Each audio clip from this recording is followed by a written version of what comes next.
belajar di dalam program guru penggerak, meskipun kami sudah diseleksi lolos, bukan berarti saya menjadi lebih pintar dari Bapak Ibu. Saya hanya pernah satu malam belajar bersama Ibu Tia, bersama guru PP kami, fasilitas kami, belajar tentang berbagai materi dalam program guru penggerak. Jadi kali ini saya lebih senang kalau kami banyak diskusi. Kita belajar diskusi saja tentang berbagai materi budaya positif. Itu saya kira Bu Dwi, Bapak Ibu yang lain jauh berpengalaman, lama sebagai guru. Jadi bukan berarti saya akan menjadi mentor dan coach bagi Bapak Ibu, tidak. Tapi mari kita belajar bersama-sama berkaitan dengan satu tadi depan sudah saya sampaikan, suasana belajar kita bersama anak-anak, dan yang kedua sekolah kita SD SMP sama. Jadi, baik, langsung lanjut Bu Tia. Sebelum kita masuk materi, supaya ini berjalan dengan baik, ya. Bapak Ibu kan berfokus untuk belajar bersama-sama, gitu. Oke, kemudian terlibat aktif. Nanti kalau ditanya, ya, kalau pertanyaan saya dijawab. Kalau bismillah, mungkin kalau mau tanya, itu dan seterusnya, ya, pokoknya supaya perjalanan kita itu berjalan dengan aktif. Gitu ya, oke, kemudian materi kita 3 ini, satu berkaitan dengan budaya positif, itu satu disiplin positif dan nilai kebajikan universal, kemudian teori komunikasi, hubungan dan penghargaan serta restitusi, kemudian yang ketiga keyakinan kelas. Lalu tujuan kita tentu ya pemahaman dulu Bapak Ibu, nggak usah tinggi-tinggi. Kemudian saya mulai dari tujuan pendidikan nasional. Saya hanya mengatakan tentang akhlak.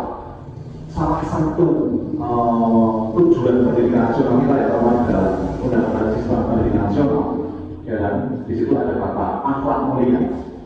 Bapak Ibu tentu ajar di sini berusaha supaya anak-anak memiliki akhlak yang mulia. Akhlak mulia itu ya akhlak pada Tuhan, akhlak pada alam, akhlak pada sesama. Kalau pada sesama ya berarti berhubungan dengan sesama, dengan muridnya, sesama murid, dengan guru, dengan orang tua, dengan masyarakat, atau pada akhirnya menjadi anggota masyarakat yang baik. Itu. Lalu yang kedua lanjut berkaitan dengan itu mewujudkan itu harus satu itu. Berarti kan ada cerdas, ada apa lagi? Cakap. Itu satu. Nah, untuk mewujudkan tujuan pendidikan nasional tadi, salah satu yang menjadi peran guru adalah yang terdapat di dalam peraturan pemerintah tentang standar proses. Ini ya, itu ada di dalam peraturan pemerintah nomor 57 tahun 2021 tentang standar nasional pendidikan, di mana salah satu tujuannya itu mengatur tentang pelaksanaan pembelajaran. Tugas guru apa? Melaksanakan pembelajaran yang membuat anak atau siswa satu interaktif, kedua inspiratif, menenangkan, menantang, memotivasi, dan yang terakhir memberikan ruang yang cukup bagi prakarsa. Intinya biar anak-anak itu kreatif. Nah, berkaitan dengan ini menciptakan lingkungan belajar, suasana belajar yang baik bagi mereka. Itu ya budaya positif. Jadi kita belajar di sini hari ini tentang budaya positif itu dalam rangka agar suasana belajar, situasi belajar itu dalam konteks kelas. Kalau dalam konteks sekolah ya sekolah itu mendukung anak-anak dalam proses belajar. Penentunya siapa kira-kira? Biar anaknya belajar dengan nyaman itu penentunya siapa? Nah, guru harus menciptakan lingkungan belajar yang mendukung. Biar anak sangat bagaimana? Nah, kan guru. Kalau anak-anak di keluar izin dari kelas petang, kemudian menggok ke kantin, Bapak Ibu tahu kalau dia belok ke kantin, apa yang dilakukan Bapak Ibu?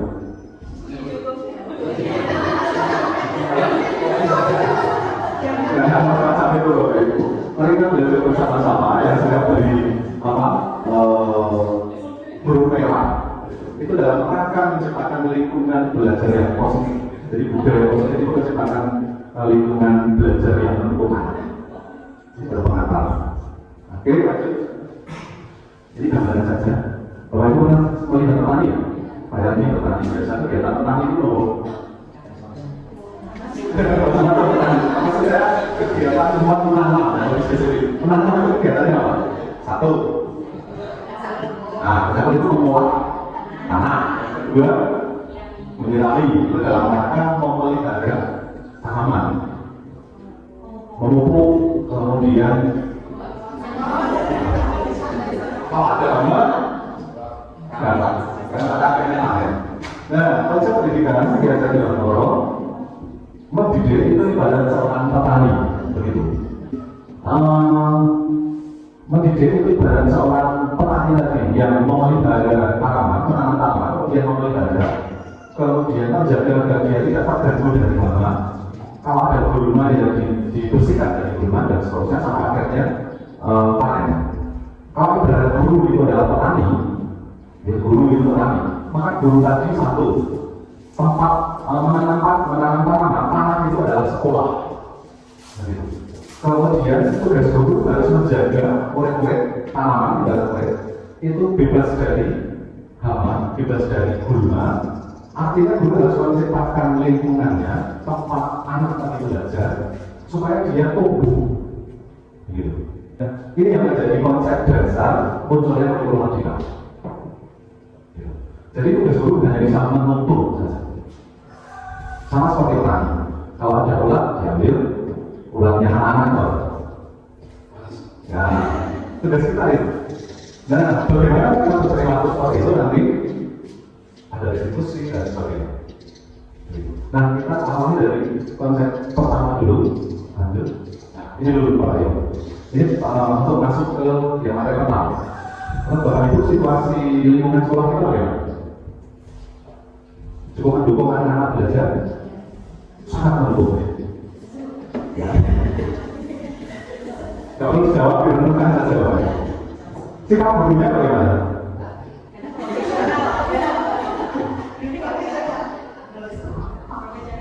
Kalau berbicara, Bapak gurunya betul-betul silakan datang. Atau bagaimana?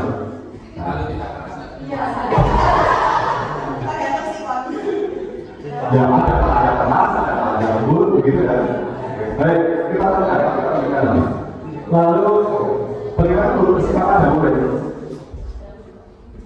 Kalau ada anak bapak ibu yang tidak mengumpulkan tugas, lalu apa yang dilakukan? Saya melihat. Nah, pertanyaannya bagaimana bapak ibu sebagai pemimpin pembelajaran dan berarti bersikap pada anak-anak? Begitu. Apakah sudah melayani mereka seperti petani tadi benar-benar bawa ada uang ya di petani uangnya stabil gitu? Atau bagaimana? Saya kira sudah, hanya memang belum membuat anak itu nyaman belajar gitu. Saya kira sudah. Gitu. Baik, lanjut. Kita akan belajar disiplin dulu. Salah satu unsur budaya positif, lingkungan yang baik itu ditentukan oleh disiplin. Kemudian yang kedua, nilai kebajikan. Bahwa seseorang itu melakukan sesuatu itu tergantung dari diri sendiri. Kan sebenarnya itu. Apa yang saya lakukan itu tidak tergantung pada karyawan yang berani, tidak tergantung pada paksaan yang berani. Ya, seseorang yang mau nilai baik itu tidak akan perilakunya dikendalikan oleh orang lain.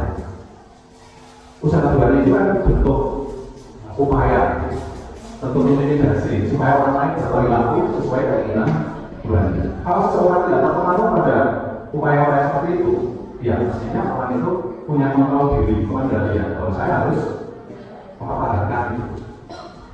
Nah, kata kuncinya ini Bapak Ibu, bahwa salah satu lingkungan belajar itu diciptakan oleh guru, di mana ingat bahwa murid itu punya pengendalian diri untuk melakukan atau tidak.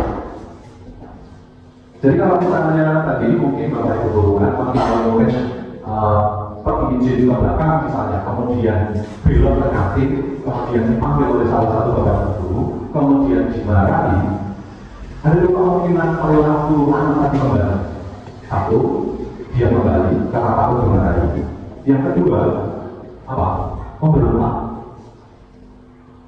Berperilaku kembali atau memberontak itu tergantung pada si anak, bukan pada nasihat atau marahnya Bapak Ibu guru.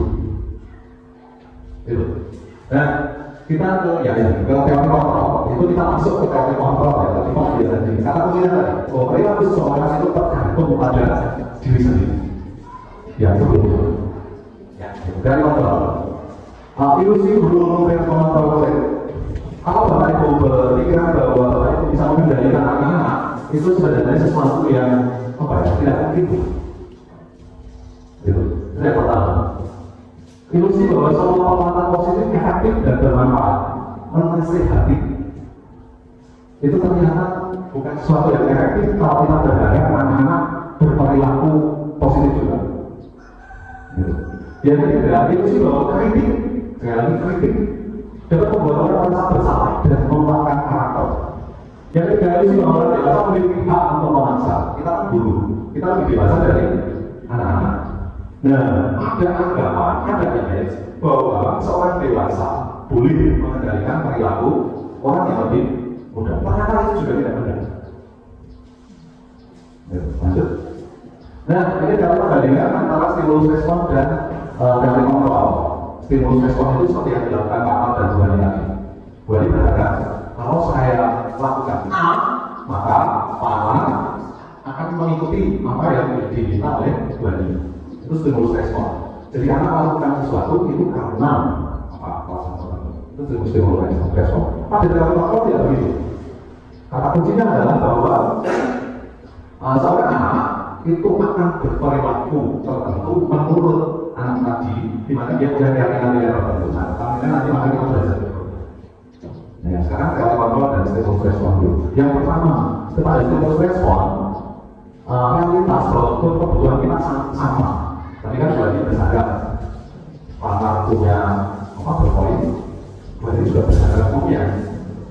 Maka berarti berusaha punya dari apa? Padahal pada kenyataannya bahwa kebutuhan setiap orang itu berbeda. Yang kedua, semua orang melihat hal yang sama pada stimulus respon seperti itu. Jadi konsep baik atau konsep sesuatu itu sama pada stimulus respon.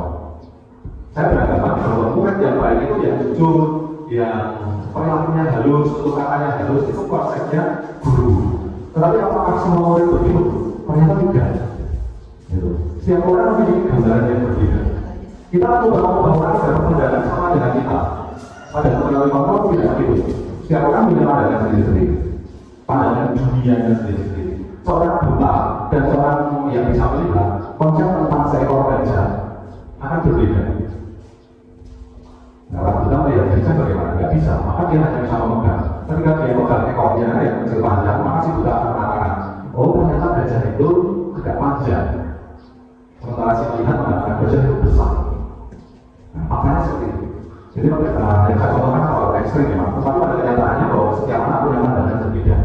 Berikutnya, pada stimulus respon, sesuatu itu dilihat sebagai sebuah kesalahan. Kalau perilaku menyimpang tidak bertanggung jawab, itu salah. Terus semua perilaku memiliki tujuan kepada teori kontrol. Nanti orang lain bisa mengontrol saya. Sedangkan pada teori kontrol hanya orang itu pada kasus pertama tadi yang dipraktekkan Pak, yang punya kontrol ya Pak, bukan orang lain. Pemaksaan pada saat tujukan gagal. Gagal dalam tanda petik berhasil mengambil bobotnya, tapi ketika dipaksa seseorang itu punya perasaan yang tidak nyaman, itu pasti. Terus pada teori kontrol Anda tidak bisa mengontrol orang lain. Pemaksaan dapat saat pemaksaan ada pada saat tujukan gagal, lalu kolaborasi kalau ada teori kontrol kerjasama. Nah, terakhir model berpikir menang kalah. Sedangkan pada teori kontrol itu win-win, menang-menang. Lanjut. Nah, mana disiplin?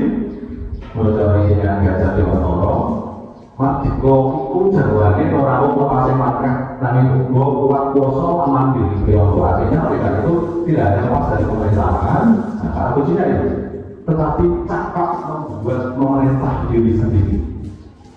Itu disiplin. Artinya berperilaku bertanggung jawab, cakap berbuat memerintah diri sendiri. Lanjut. Husserl juga melihat kata disiplin itu berasal dari kata disiplin bahasa Latin, artinya belajar. Ada juga yang lain mengatakan berarti murid itu pada konsepnya Socrates. Lepas dari pengertian disiplin itu apa, tetapi yang terakhir adalah ya. Ada pun artinya tidak lain yang orang tadi harus mempertanggungjawabkan dirinya. serta terlibat mampu diri dari segala hak dan kewajibannya. Itu disiplin. Betul? Oke, sampai di sini bisa menangkap kata-katanya disiplin. Kata kuncinya kalau menurut diajar dengan Allah bertanggung jawab terhadap perilakunya. Artinya dia belajar perilaku bertanggung jawab. Maka gimana sekali itu dengan harapan kita anak tadi berperilaku bertanggung jawab itu tidak akan berhasil kalau anak tidak memiliki kontrol diri. Nah, supaya anak bisa memiliki kontrol diri bagaimana? Soal nilai. Nah, maka kita bahas juga dengan dalam konteks pendidikan yang sudah kita terapkan, nilai kebajikan itu ada di profil pelajar Pancasila: mandiri, bernalar kritis, berkebinekaan global, berpengalaman demokrasi, beriman terhadap tertentu. Nah, nilai-nilai itu yang kita tanamkan supaya anak-anak kita bisa berperilaku secara bertanggung jawab, cakap mengatur dirinya. Banyak nilai kebajikan, misalnya IPO, Priorities Program, itu adalah satu dan sebagainya. Kita sebagai pendidik fokuskan saja pada perilaku. Bagaimana kita menanamkan nilai-nilai dari mereka dalam diri supaya sekali lagi anak-anak punya kontrol diri terhadap perilakunya. Diajari mandiri, yang wajahnya bukan diajari, tapi mendidik supaya anak-anak menjadi mandiri. Ketika mereka memahami nilai kemandirian, maka segala perilaku yang berhubungan dengan mandiri otomatis akan terwujud. Yang berikutnya, motivasi. Perilaku seseorang itu juga berkaitan dengan motivasi. Ya, hukuman dan penghargaan itu juga biasa kita lakukan. Pernah dong menghukum anak? Tidak apa-apa, mudah-mudahan ini kan jadi berbeda. Lanjut. Motivasi dulu. 3 motivasi perilaku. 1, menghindari ketidaknyamanan atau menghindari hukuman. Motivasinya misalnya begini, anak-anak itu datang ke sekolah lebih awal karena takut kalau terlambat nanti dimarahi bapak, ibu, guru. Ada nggak? Ada. Maka dia akan datang lebih awal. Berarti karena kalau terlambat dia nanti akan dipanggil sama guru dipanggil, terus ya dimarahi. Maka saya harus datang lebih awal. Dampaknya apa? Motivasi ini motivasi eksternal. Motivasi yang datang dari luar bukan dari dalam diri seseorang. Itu dan dia biasanya tidak akan lama. Dia hanya akan berperilaku seperti itu bertanggung jawab kalau dia takut terhadap hukuman. Yang kedua, mendapatkan imbalan. Ini juga motivasi eksternal. Hasilnya pun nanti anak-anak hanya berperilaku ketika bertanggung jawab, ketika mendapatkan imbalan. Lalu yang ketiga, menjadi orang atau diri sendiri yang mereka inginkan dan mencapai diri sendiri. Inilah motivasi internal, dan ini perilaku yang akan bertahan lama, tanpa disuruh, tanpa diminta. Kalau anak itu memiliki motivasi yang ketiga ini, maka perilakunya akan jauh bertanggung jawab. Kira-kira dari 3 motivasi 1, 2, 3 yang paling baik yang mana? 1, 2, 3 yang paling baik yang mana? Yang ketiga. Lanjut. Sekarang hubungan ada kasus saya katakan. Nanti kita lihat bersama-sama. Iva kurang menguasai pelajaran matematika, tidak menyindir guru matematika. Iva kurang menguasai pelajaran matematika, sehingga pada saat pelajaran tersebut berlangsung, dia lebih banyak berdiam diri. Betul-betul. Kalau ada anak yang kurang menguasai itu ketika di pelajaran Bapak Ibu tidak kelas, biasanya dia tidak aktif, tidak tertarik. Setuju? Ya. Nah, atau pokoknya dia tidak mengikuti pelajaran meskipun dirinya berada di dalam kelas. Lalu dia menggambar di buku pelajarannya. Nah, dia tidak akan. Pada saat guru matematikanya Pak Seno menanyakan pertanyaan, itu menjadi buku. Biasanya kan kalau ada anak yang kurang memperhatikan, Bapak Ibu berusaha untuk kurang memperhatikan, kita kemudian bisa buka pertanyaan. Ivan menjadi buku dan Pak sengaja menjawabkan tasnya dari kursi, tetapi tiba-tiba menjadi gagal. Pada saat berupaya menjawab, seluruh kelompok tertawa. Tapi sudah dilakukan. Pak Seno pada saat itu membiarkan teman-teman Ivan menertawakan Ivan yang tergagap dan penuh luar biasa. Mana minta Ivan untuk maju ke depan dan berdiri di depan kelas sambil menunjuk hidungnya ini. Karena tidak bisa menjawab pertanyaan Pak Seno. Kelas sambil gaduh dan awal yang kita di depan kelas sambil menggaduh itu. Yang punya pengalaman seperti ini? Baik, lanjut pertanyaan. Apakah Bapak setuju dengan tindakan Pak Seno? Apa alasannya? Atau yang kedua, kalau saya tindakan Pak Seno terhadap Ivan adalah sebuah hukuman atau misalnya konsekuensi? Lalu yang kedua, menurut Bapak itu konsekuensi atau hukuman yang dilakukan Pak Seno? Hukuman. Baik, kita simak. Kita lihat apa itu hukuman dan konsekuensi. Tindakan terhadap suatu pelanggaran umumnya berbentuk hukuman. Begitu Anda melihat perilaku tidak bertanggung jawab, biasanya orang itu menghukum. Atau bisa juga berupa konsekuensi. Padahal dalam konteks pendidikan tidak menurut restitusi dulu. Nanti tentang restitusi itu akan dibahas dengan bersama kemudian. Saya akan memberikan pengantarnya saja. Restitusi itu adalah menciptakan kondisi bagi murid untuk memperbaiki kesalahan mereka sehingga mereka bisa kembali pada kelompok mereka dengan karakter yang lebih kuat. Intinya restitusi itu adalah apa? Bisa kolaborasi, bisa diskusi. Yang jelas bahwa upaya untuk kembali menumbuhkan nilai lagi. Kan tadi katanya pada teori bahwa perilaku seseorang itu ada tujuan tertentu. Ya, Ivan berperilaku seperti tadi kan Pak. Supaya Ivan tidak berperilaku seperti itu bagaimana? Nah, diupayakan agar Ivan menemukan nilai tertentu, keyakinan tertentu, agar dia perilakunya benar-benar dalam kelas. Itu namanya restitusi. Gitu. Tadi kan ada antara restitusi dengan konsekuensi dan hukuman. Gitu. Yang namanya disiplin dengan positif ada dua, satu hukuman dan konsekuensi. Restitusi dan konsekuensi. Gitu. Jadi kalau misalnya dibagi dua baik atau tidak, hukuman itu jelas tidak baik. Yang lain itu yang konsekuensi dan restitusi. Lanjut saja. Ini pertanyaan saja. Hukuman itu menunjukkan identitas gagal. Tidak akan berhasil membuat seseorang itu berperilaku bertanggung jawab atau kembali setelah dia melakukan kesalahan. Itu ada hukuman. Sedangkan konsekuensi dan restitusi, konsekuensi itu di tengah-tengah. Kemudian restitusi itu ya upaya baik. Begitu. Satu hukuman bersifat tidak terlaksana dan tiba-tiba. Tadi Pak Seno, ya betul Pak Seno, memerintahkan kita ke depan menuju hidup itu tanpa rencana. Ya. Artinya tidak ada kesepakatan sebelumnya antara Pak Seno dengan murid. Spontan. Hukuman bersifat satu arah datang dari Pak Seno, tidak ada kesepakatan sebelumnya. Berupa fisik atau psikis, sehingga anak disakiti. Ya, kalau bisa jadi kata yang ketiga, bahwa itu ternyata secara mental, psikologis menyakiti. Yang kedua, konsekuensi rencana, yang seperti dikatakan Pak Ahmad, ada kesepakatan. Itu konsekuensi. Kalau saya tidak bertanggung jawab terhadap A, maka konsekuensinya B. Jadi ada kesepakatan sebetulnya. Bentuk konsekuensi dapat dibuat atau dipilih oleh guru dan murid. Ada kesepakatan juga. Dalam hal ini, murid tetap tidak nyaman meskipun sudah ada kesepakatan. Meskipun ketidaknyamannya hanya dalam jangka pendek, sedangkan hukuman berarti jangka waktunya lebih lama. Ya, itu restitusi yang sebelumnya. Sedikit bersimulasi Bapak Ibu. Ibu pilih konsekuensi apa hukuman.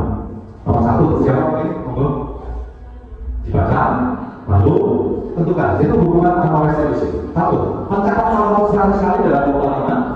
Saya tidak akan terlambat lagi karena terlambat di sekolah. Hukuman atau konsekuensi? Sama satu itu hukuman atau konsekuensi? Konsekuensi. Nah, mundur sedikit, nanti ini perbedaannya. Hukuman tidak terencana, berdampak psikologisnya sama, bisa berupa fisik maupun psikis. Bersifat satu arah. Biasanya kalau oleh dari guru ya dari guru. Sedangkan konsekuensi terencana disepakati berdampak tidak lama jangka pendek, kemudian disepakati antara guru dengan murid. Nah, kembali ke tadi. Kalau menulis 100 kali kalimat tertentu, itu bukan konsekuensi. Ya, dari salah satu itu berhubungan dengan Setuju? Ya, tanpa kesepakatan. Data dari guru menyuruh karena kamu melanggar ini, oh ayo bisa cerita lama itu. Gak apa-apa. Itulah. Ini beberapa penelitian kaitan dengan hal yang pertama. Yang pertama itu penghargaan maupun hukuman adalah cara mengontrol perilaku seseorang yang menghancurkan potensi pembelajaran yang sesungguhnya. Buktinya tadi ketika Pak Heru datang, nggak ada lagi nanti. Dia hanya patuh kepada Bu Anas dengan harapan hadiah. Yang kedua, secara ideal dengan belajar itu sendiri adalah penghargaan. Ketika anak itu sudah berhasil antri, itulah hadiah terbesar. Itu menurut Tuhan. Tuhan juga menggunakan beberapa pernyataan dari hasil pengadaan pahlawan semuanya, tetapi tidak akan memberikan penghargaan yang nilainya sama dengan hukum seseorang. Ini yang berikutnya. Berpengaruh jangka panjang dan jangka pendek. Tadi juga saya sudah mengatakan, hukuman sekali lagi ketika diberikan pada seseorang itu bertahannya perilaku hanya sebentar, hanya patuh ketika dia dihukum. Setelah kembali terjadi, perilakunya kembali. Lanjut. Penghargaan tidak efektif. Buktinya tadi ya, Bu Anas memberikan kita ganti Pak Heru karena Pak Heru tidak tahu hilang kembali. Lanjut. Penghargaan merusak hubungan. Bagaimana bisa terjadi? Mereka yang selalu memperoleh penghargaan biasanya kan stiker bintang seperti tadi ya, yang memperoleh stiker bintang terbanyak itu orang tertentu, aceh. Ya, bagaimana mereka yang tidak pernah memperoleh stiker bintang? Perasaannya bagaimana? Ya, kecil hati. Dampaknya adalah ketika anak-anak yang tidak memperoleh penghargaan itu, selama yang tidak memperoleh penghargaan, dia akan membenci atau perasaannya tidak nyaman dengan mereka yang sering memperoleh bintang. Itu sungguh terjadi. Saya sudah demikian kok. Apa-apa menilai hadiah, ternyata tidak pernah. Kalau ada orang yang dapat hadiah, ya supaya teman-teman saya itu hadiah kurang-kurang apa-apa. Itu yang terjadi.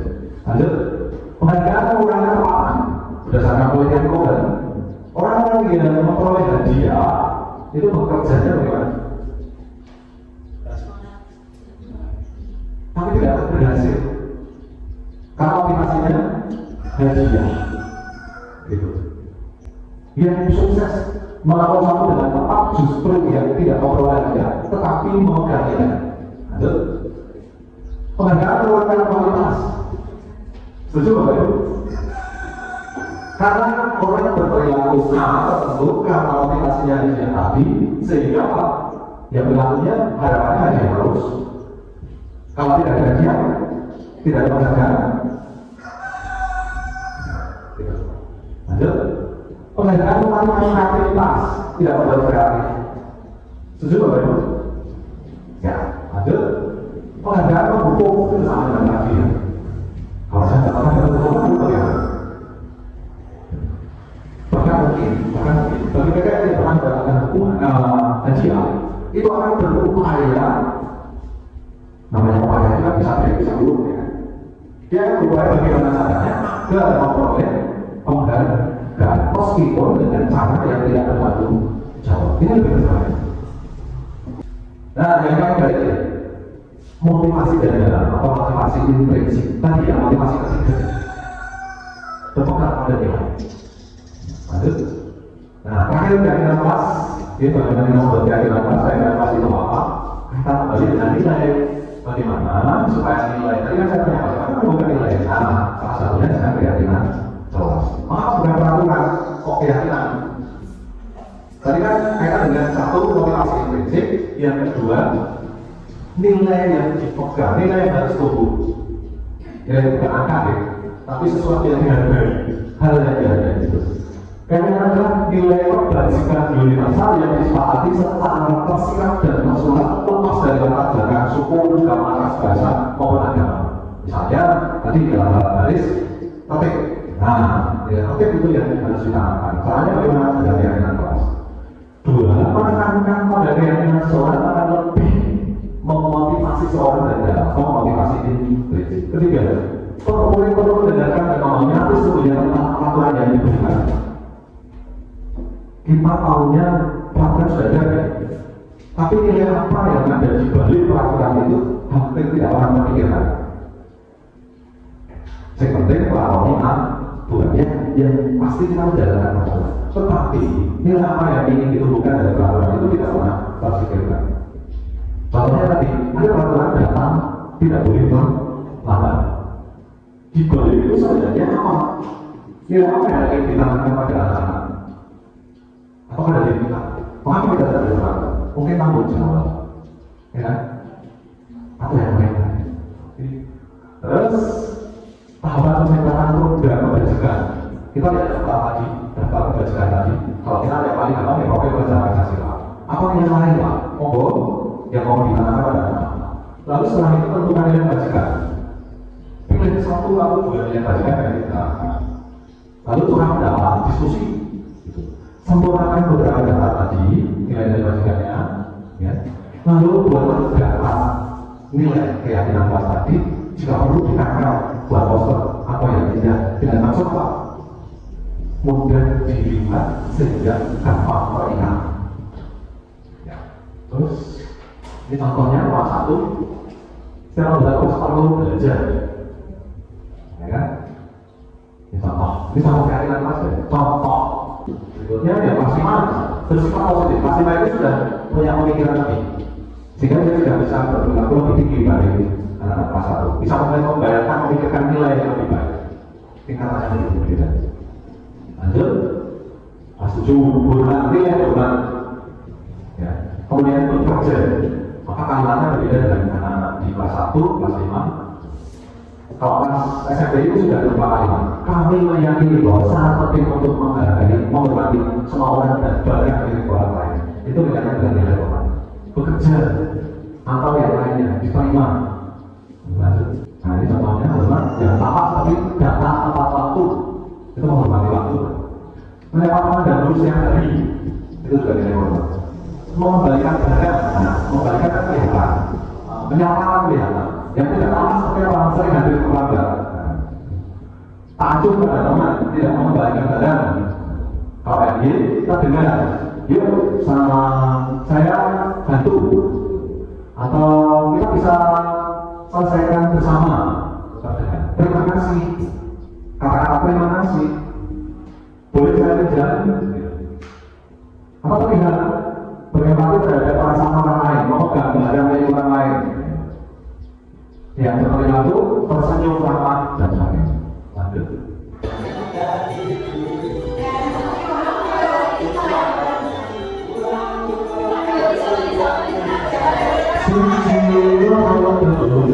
Hati sedang jadi guru, papa terima alam, pulang kasih teman. Apa itu?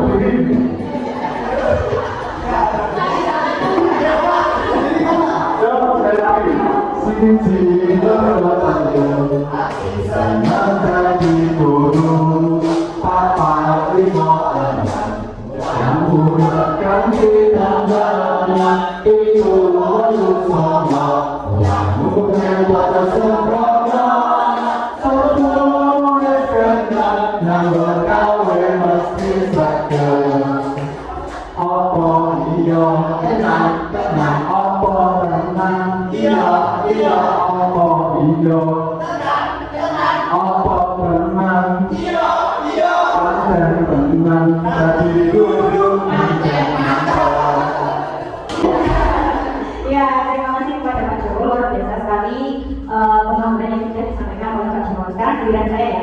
Sebelumnya saya disampaikan dulu, saya di sini bersama Pak Joko untuk ya seperti yang sudah disampaikan tadi, bukan untuk menggurui atau bukan berarti kami ini lebih baik daripada Bapak Ibu yang ada di sini, gitu ya. Jadi saya di sini melanjutkan materi yang sudah disampaikan oleh Pak Joko. Ya, mohon maaf jika memang berbeda sangat berbeda sekali. Ya, karena saya menggunakan yang baru nanti kita belajar bersama. Terus di sini saya akan menjelaskan tentang kebutuhan dasar manusia. Ya, jadi yang sudah dijelaskan oleh penjabat tadi bahwa setiap perilaku seseorang itu kan memiliki motivasi, gitu ya. Nah, kebutuhan dasar manusia itu ada hubungannya dengan motivasi yang dilakukan motivasi untuk menekan itu berlaku sesuatu, gitu ya. Atau kebutuhan dasar manusia adalah segala sesuatu yang kita lakukan untuk mendapatkan apa yang kita inginkan. Seluruh tindakan yang kita lakukan memiliki tujuan tertentu dan semua usaha terbaik yang kita lakukan adalah dalam rangka agar kebutuhan dasar kita terpenuhi dengan baik. Jadi selain ada motivasi, tiga motivasi tadi yang sudah disampaikan oleh Pak Dewo, seseorang bertindak itu dalam rangka untuk memenuhi kebutuhan dasar. Contoh ini, sebutkan kebutuhan apa yang sudah diusahakan untuk dipenuhi oleh Yuda. Di sini ada kebutuhan SD, kelas 3. Ada? Oh nggak ada. Kita tuh udah bisa kasih. Ini bagus ngomongnya. Tidak seorang kelas 3 SD itu tiba di rumah atau pulang dari sekolah menangis dan mengaku pada ibunya bahwa dia benci pada ibu Rani ibunya. Kenapa demikian? Ya. Menurut Anda kebutuhan apa yang berusaha dipenuhi oleh Dinda jika pertanyaan yang diajukan oleh ibunya itu dijawab oleh Dinda yang pertama? Ibu guru bilang, aku tidak boleh bersenang-senang sewaktu mengerjakan tugas. Katanya, belum, bayangin lagi. Ya, katanya kelas harus tenang, tidak ada suara, kan nggak seru jadinya. Tadi ada 5 kebutuhan dasar ya Bapak Ibu. Yang pertama adalah bertahan hidup, survival. Terus yang kedua, kasih sayang. Yang ketiga, kebebasan. Yang keempat, bersemangat. Yang kelima, pemanfaatan.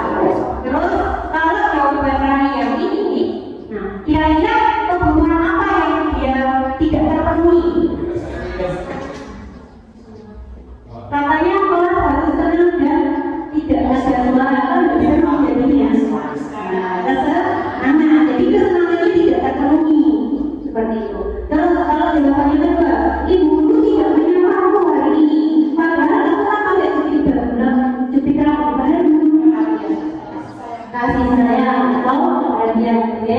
Terus yang ketiga, aku bosan masa belajarnya cuma gitu aja, dengerin ibu guru aja.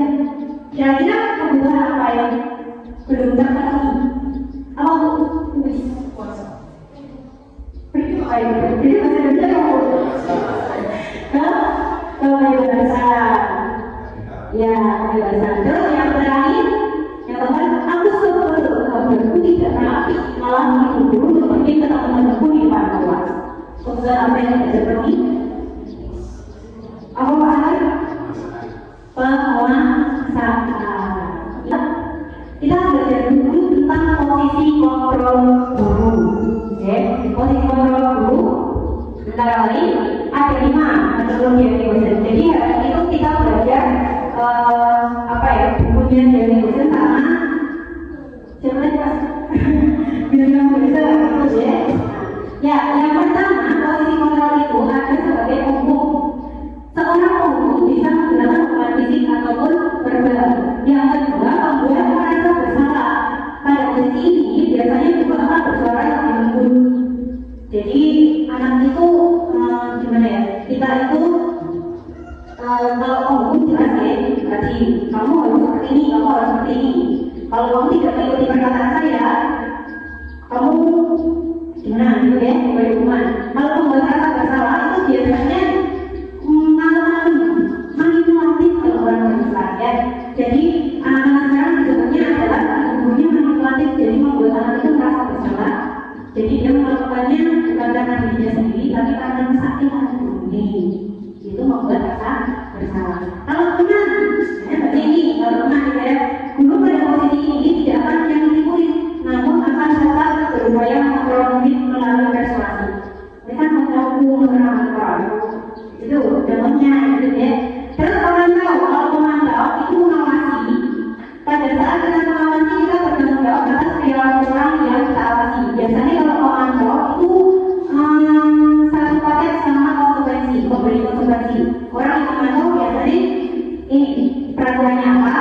Kalau kamu tidak ikut peraturan itu, berarti kamu tahu kan konsekuensinya. Itu adalah posisi pemantau. Yang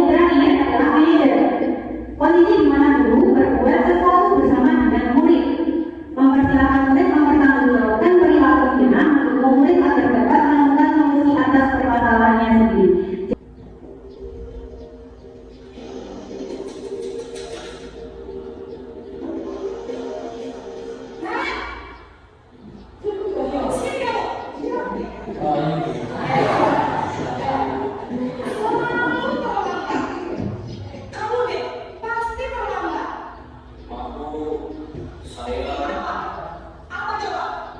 Alasan kamu apa lagi? Kamu sih kan tidak terlambat.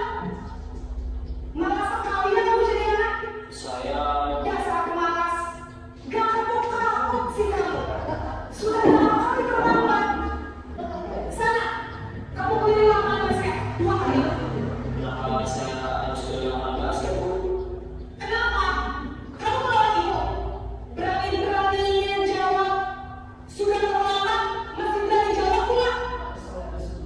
Sekarang, keliling lapangan basket 5 kali sekalian. Biar kapok. Cepat, pergi sana ke lapangan basket.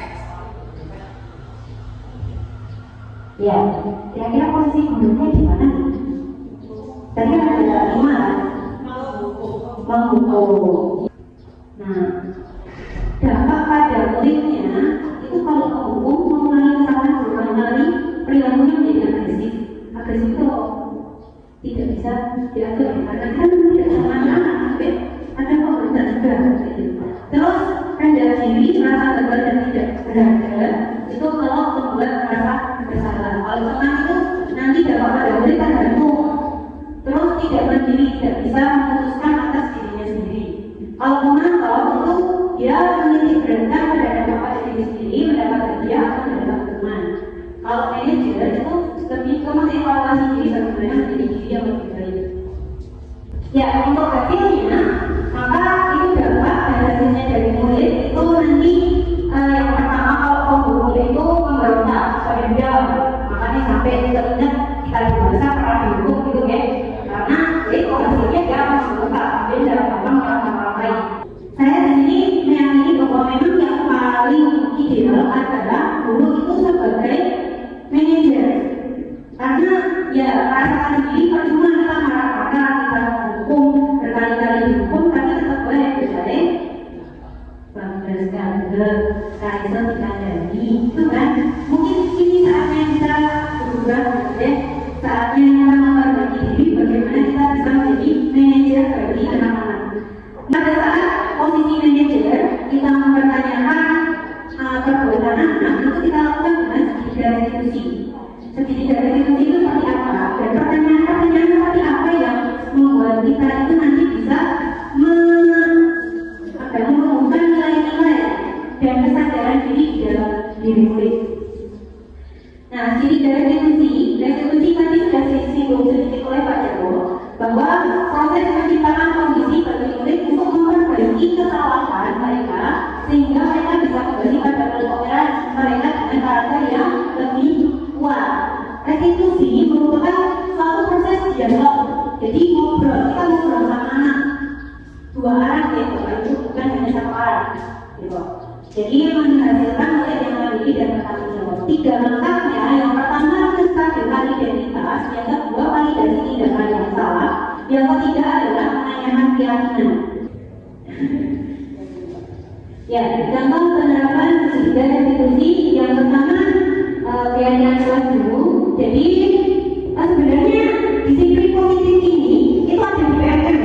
Apakah ada yang sudah selesai? Dan disiplin positif sudah ya, bahwa sudah.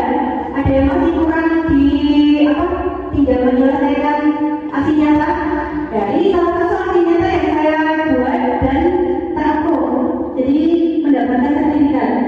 Jadi pada saat saya melakukan pembuatan keyakinan kelas itu dimulai dari menjelaskan tentang nilai yang berjalan. Terus nanti curang pendapat tentang peraturan yang perlu disepakati, peraturannya diubah menjadi keyakinan kelas.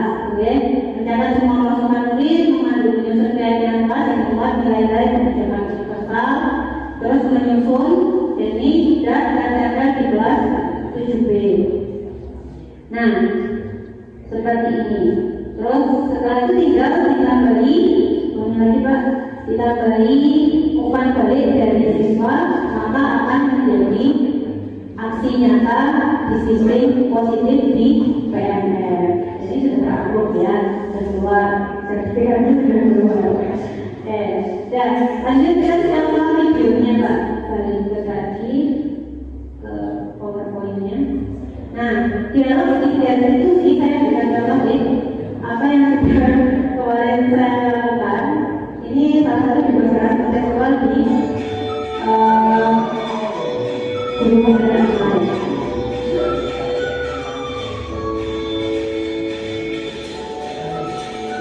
di polisi. Nah, kasus pertama itu saya kelas PDB wali kelas suatu hari mendapatkan laporan dari ketua kelas yang mengeluhkan temannya kita yang tidak melaksanakan kewajibannya saat mendapat jadwal tiket kelas. Lanjutkan. Maka diskusi yang terjadi seperti ini.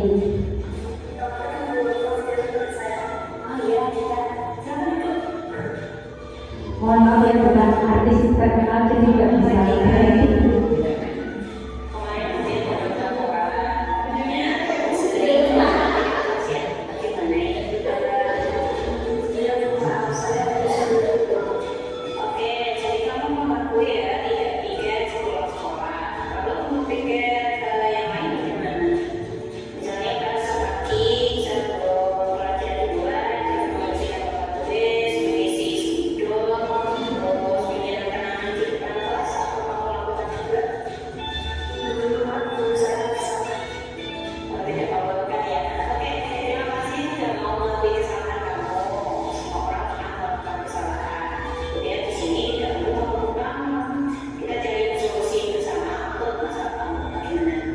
Ya, oke. Sebelum saya tutup, sebelum refleksi, apakah ada pertanyaan atau ada masukan, ada tanggapan terlebih dahulu? Jadi di sini harapannya ketika kita tahu esensi dari disiplin positif, oke, kita bisa menghasilkan lingkungan sekolah yang berbudaya positif. Artinya apa kalau berbudaya positif itu? Kalau berbudaya positif intinya anaknya itu bisa lebih bertanggung jawab. Anaknya bertanggung jawab, gurunya juga bertanggung jawab, lingkungannya juga bertanggung jawab. Dia menyadari apa yang sudah dilakukannya dan apakah itu baik atau buruk dia juga sadar, apa tujuannya juga sadar, dan bagaimana kita menanggapi dari setiap sikap atau tindakan dari anak itu kita tahu harus seperti apa. Maksudnya gitu. Oke, ada pertanyaan terlebih dahulu atau ada tanggapan? Mau sharing itu? Sharing juga boleh, menceritakan. Tantangan yang muncul ketika kita praktik ini adalah mengontrol diri ya. Sebelum kita bisa melihat dampak positif kepada anak, kita harus bisa mengontrol diri kita sebagai gimana caranya menanggapi anak itu biar tidak biar apa emosi, terus tidak selain emosi apa nih Pak? Mudah emosi terus apa lagi? Saya kalau sudah diingatkan Pak anak masih seperti itu, saya biarkan, ya sekalian aja. Paling 1 bulan dia harus keluar. Ya, cerita dari Pak Anwar ya bahwa sudah sampai lelah mengingatkan anak. Berarti setelah ini kira-kira Pak Anwar masih mau mengingatkan atau tidak? Nah kalau memang seperti itu terus, dibiarkan. Nah, kami harap kalau nanti ketemu lagi seperti itu ya Pak, tidak hanya diingatkan Pak. Diingatkan itu kan paling sekedar apa perbuatan kamu gitu kan? Perbuatan kamu itu salah atau benar? Salah Pak. Ya udah terus kan sebenarnya orang. Oke, caranya piye? Ya. Nah, bukan masalah itu tapi apa perlu orang ya. Sudah berperilaku seperti manajer tadi yang mengharapkan manis-manis kepada anaknya, tapi kan anak kan ada yang punya nilai seperti tadi Pak Jarwo, ada yang sudah mempunyai nilai yang bagus, tapi kan ada juga anak yang belum mempunyai nilai. Nah, bagaimana caranya kita sebagai pendidik supaya kita itu bisa mengarahkan anak ke jalan yang lebih bagus, tetapi hanya dengan cara kita sebagai manajer atau menggunakan tiga restitusi dengan yang tidak boleh berperilaku menghukum dan sebagainya. Pak Jarwo ngomong dulu. Ya. Sharing juga. Baik, terima kasih Pak. Nanti kami tambahkan. Ya, boleh. Ya Pak, ini saya katakan lagi. Saya akan lebih senang kalau kita banyak diskusi, banyak tanya. Konsep dari kontrol itu bukan berarti tadi kan dikatakan stimulus respon. Apa yang ada dalam pikiran kita itu juga dilakukan oleh orang lain.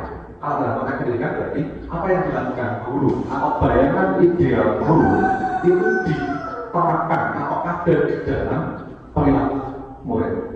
Dan bapak tidak begitu. Tetapi sebagai guru, ini dalam konteks pendidikan sebagai guru menggali nilai yang sudah ada di dalam anak. Jika belum, berarti kita hanya sebagai pemicu perangsang menumbuhkan nilai pada anak itu. Kalau pada konsepnya diajar di mentor itu menebalkan garis-garis samar. Barangkali Bapak Ibu sudah mendengar pemahaman kami. Gitu. Jadi konsep pendidikan itu kan mengembangkan potensi yang ada di dalam anak. Begitu. Tadi perilaku tidak bertanggung jawab muncul karena satu motivasi tertentu, dua kebutuhan yang tidak terpenuhi. Gitu. Jadi kalau kita masih cara berpikirnya adalah stimulus respon, maka yang muncul ya tadi. Jadi kita balik. Sekarang mindsetnya kita ubah. Dia mau Oke, saya menambahkan sedikit. Jadi kan tadi pertanyaannya Mbak Ulan adalah kok anak ini rasa sadar kan? Ya, terus kita sudah ngasih tahu kalau perbuatannya salah, tapi nggak sadar-sadar dilakukan ulang-ulang atau nilai-nilainya tidak tertanam dalam diri anak. Ya, itulah tugas berat kita. Bagaimana caranya kita untuk terus sabar memotivasi anak agar nilai-nilai itu bisa tertanam ke dalam diri mereka.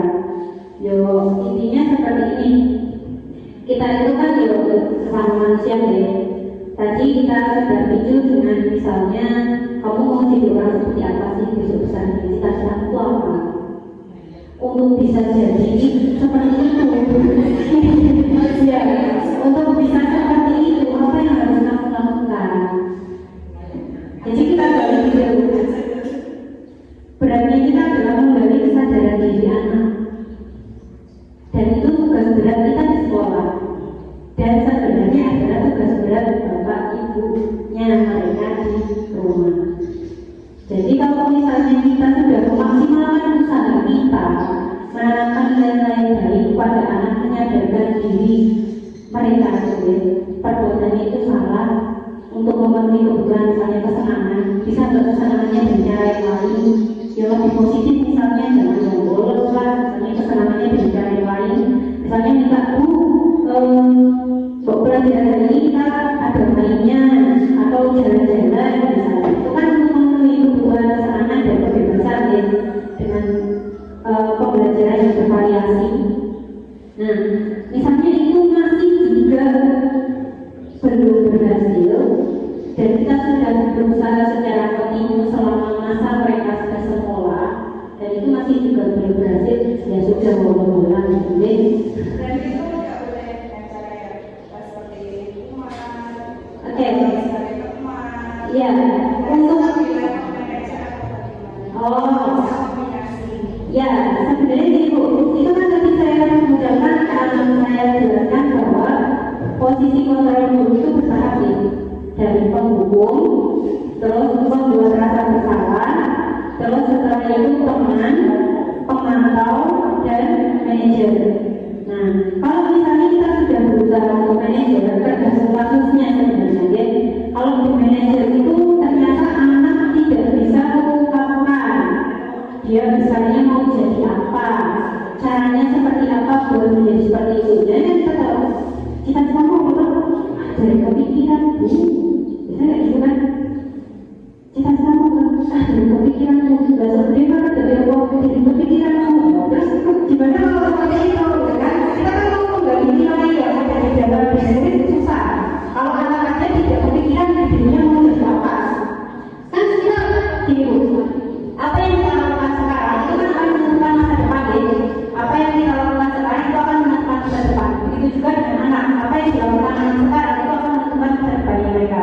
Makanya kita tanamkan dari sekarang untuk bisa anak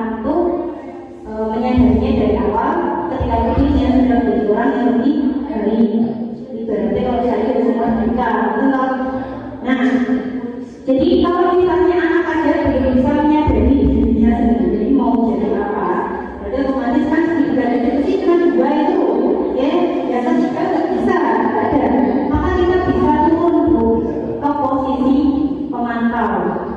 Ya wes, saya lagi itu ada di ini bisa peraturannya apa? Peraturannya apa? Tahu misalnya. Terus konsekuensinya apa? Tahu. Itu dari situ. Kalau ternyata dia tidak tahu lagi, kamu tahu peraturannya bukan, konsekuensinya bukan, ngomongnya bukan. Ya wes turunkan lagi. Itu ya. Jadi bertahap. Jadi ujung-ujung bertahapnya itu jangan bertahapnya naik. Pertama hukum, terus habis itu hukum ke pemberian bersalah. Ya, tapi belum. Pertama manajer dulu. Kita jadi manajer, ternyata data terakhir tidak bisa, kita turun pemantau. Pemantau tidak bisa, kita turun lagi. Nah, yang paling bawah adalah penghukum. Penghukum itu adalah ketika yang benar itu sama sih, jadi sama benar, tapi aku sih benar, gitu kan. Dan bisa berikan dengan berbagai macam cara tidak bisa. Itu seperti harus dihukum, menetap. Ya, dengan meskipun seperti itu, kita harus menyadari di mana posisi kita itu akan berdampak seperti apa kepada anak. Mungkin ya, karena di sini kan kita sadari bahwa kita tuh dititipi sama orang tua. Bocah di sekolah, pengen di sekolah dan berarti ya, pinter, berlaku satu, gitu deh, dan bisa jadi anak yang baik. Nah, kita kan ya manusia biasa mengusahakan yang terbaik untuk anak-anak kita. Tapi nanti hasilnya seperti apa ya akan kembali lagi kepada anak. Seperti tadi yang Pak Anwar sama Bu Hani, kan kembali lagi ke Pak Anwar. Bu Hani mau seperti gimana pun caranya, mau berusaha seperti apa, Pak Anwar muncul ya bakalan muncul. Sami anak juga seperti itu.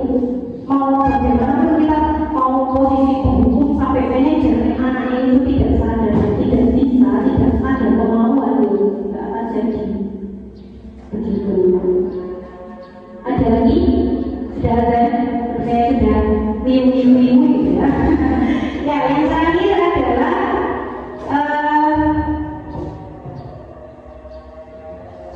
ya, refleksi.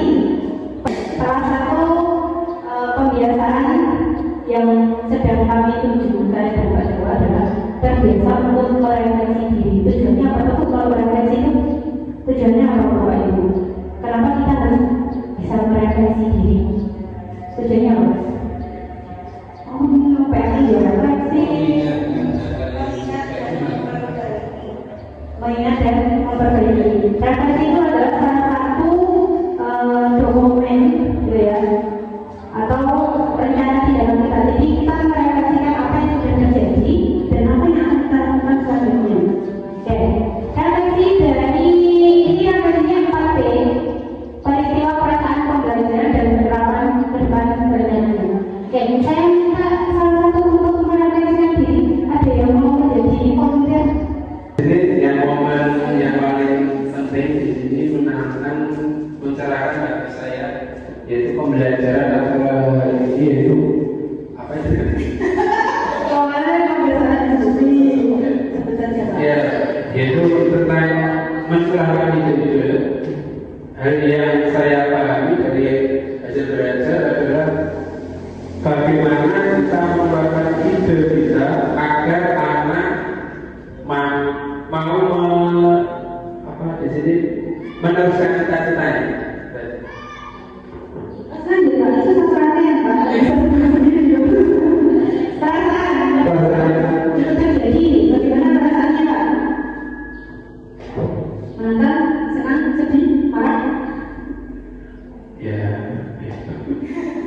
Menangkan dari merasa perasaan, menangkan pembelajaran sepanjang momen tersebut terjadi. Saya berpikir bahwa anak itu harus tunduk pada belakang.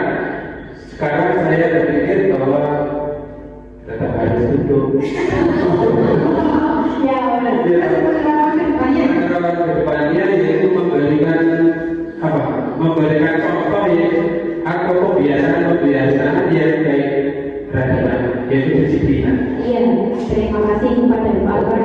berikan kepada kami.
Selamat pagi Alfian. Pagi Pak. Ya, jangan khawatir. Ya. Kemarin kamu membolos dan hari ini kamu saya panggil tetapi tidak mau memarahi Pak Jarwo. Ya. Kamu takut? Takut. Takut? Ya. Tapi jangan takut. Pak Jarwo dulu juga pernah tidak masuk sekolah, pernah membolos juga. Ya. Ya? Oke, saya ingin tahu sebenarnya apa yang terjadi. Tolong nanti diceritakan, ya, apa yang kamu lakukan ketika kamu tidak masuk itu. Baik, beberapa pertanyaan yang akan saya tanyakan. Yang pertama, dulu Pak Jarwo juga pernah tidak masuk, ya. Bisa diceritakan Bisa. bagaimana sehingga kamu tidak masuk itu? Silakan diceritakan. Karena itu saya sudah masuk ke sekolahan, Ya. tapi muridnya cuma sedikit dan Ya. ada selamat. Ya, Dan saya mengikuti selamat ke rumahnya. Dan saya kan kecil membolos. oke. Apa yang kamu lakukan di tempat selamat? Duduk, Duduk, main game, dan merokok. merokok juga, tidur-tiduran, Tidak. oh, enggak, malas-malesan, Iya. ya, buat teh, Iya. ya, baik, nggak apa-apa. Saat ini Alfian, ya kan, kamu kan masih sekolah, Iya. kamu sebagai anak Sekolah. sekolah. Yang kamu lakukan ini sebagai anak sekolah tentu demi kebaikan kamu, ya kan? Iya. Agar kamu dapat meningkatkan kemampuanmu, dapat mengembangkan diri, meningkatkan sikapmu yang baik, ya kan? Dengan apa yang kamu lakukan tadi, tidak berangkat sekolah, padahal sudah berangkat ke sekolah lalu meninggalkan sekolah, apakah itu baik bagi dirimu? Tidak baik. Tidak baik. Oke. Sekali waktu kita kan boleh meninggalkan sekolah, ya kan? Iya. Kalau misalnya ada acara keluarga, ya kan? Iya. Atau sakit, kita boleh meninggalkan sekolah. Artinya kalau sakit itu kan terpaksa, itu dapat dipertanggungjawabkan. Iya. Ada acara keluarga itu juga dapat dipertanggungjawabkan. Nah, yang kamu lakukan itu bukan sesuatu yang fatal atau berdampak besar bagi kamu. Ini dapat kita selesaikan, ya kan? Iya. Kamu mau menyelesaikan masalah ini dengan Pak Guru? Mau. Mau, oke. Jika begitu, tolong ya, saya bertanya lagi. Sebenarnya sejak berangkat dari rumah, kamu tentu berniat mengikuti pelajaran, ya dan? Iya. Ya, masuk kelas, ya kan? Iya. Lalu kenapa kamu tidak langsung masuk ke dalam kelas, tapi berada di depan sekolah waktu itu ya? Iya. Sebenarnya apa yang terjadi? Karena muridnya kelas 8 cuma sedikit. Ya, kelas 8 cuma sedikit, jadi kamu agak khawatir begitu. Iya. Ya, oke. Lalu kamu tadi katanya pergi bersama Slamet, Iya. ya kan? Apa yang kamu pikirkan sehingga tiba-tiba kamu muncul pemikiran untuk mengikuti Slamet? Karena di sekolah malas belajar. Malas belajar. Kalau anak muda istilah sekarang apa? Mager. Iya. Begitu? Iya. Oke.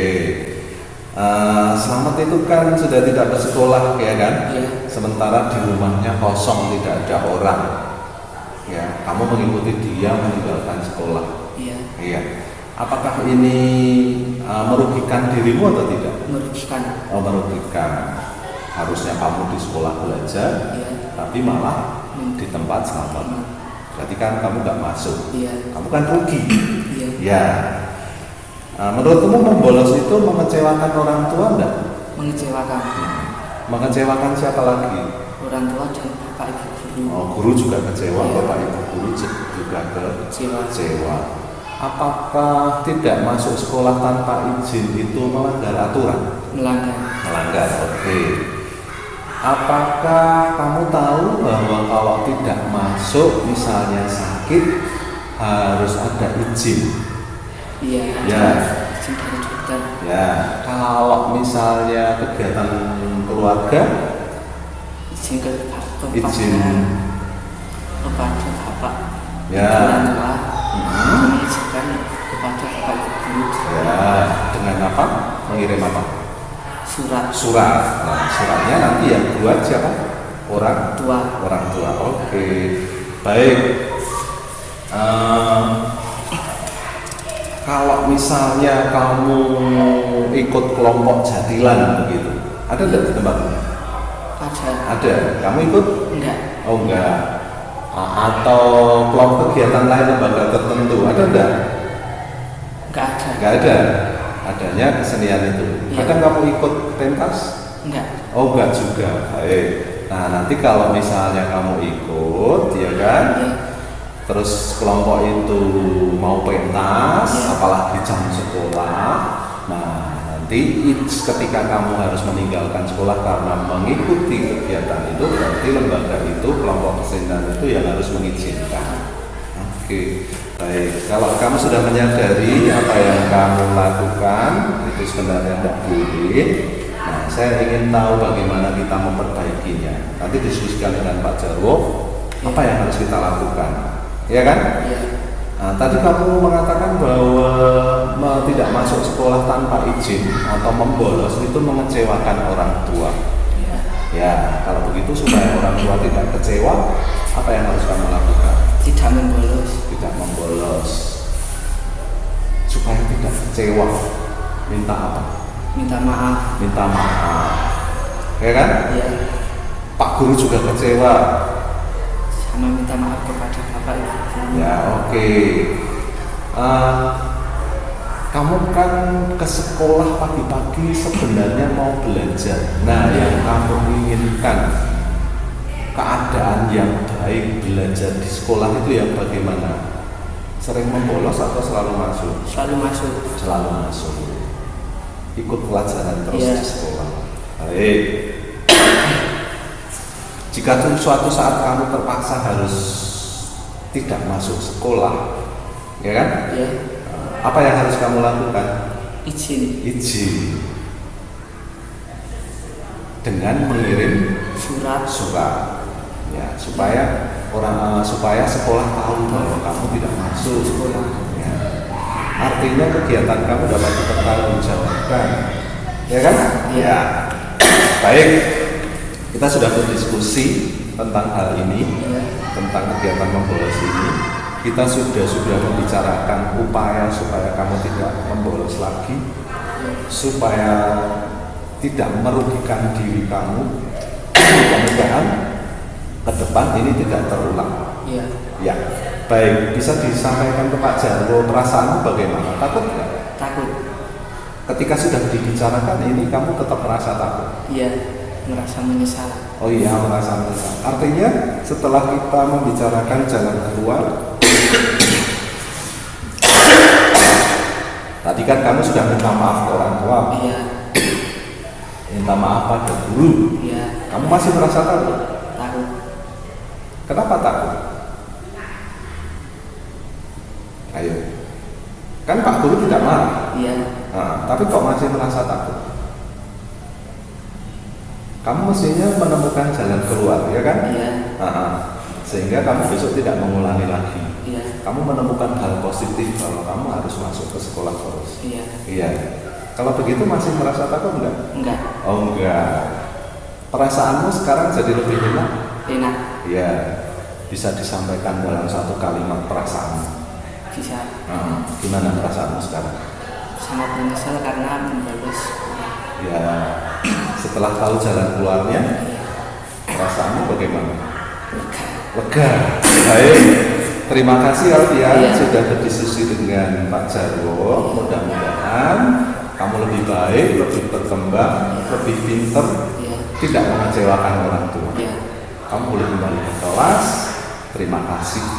Ya, silakan kembali ke kelas.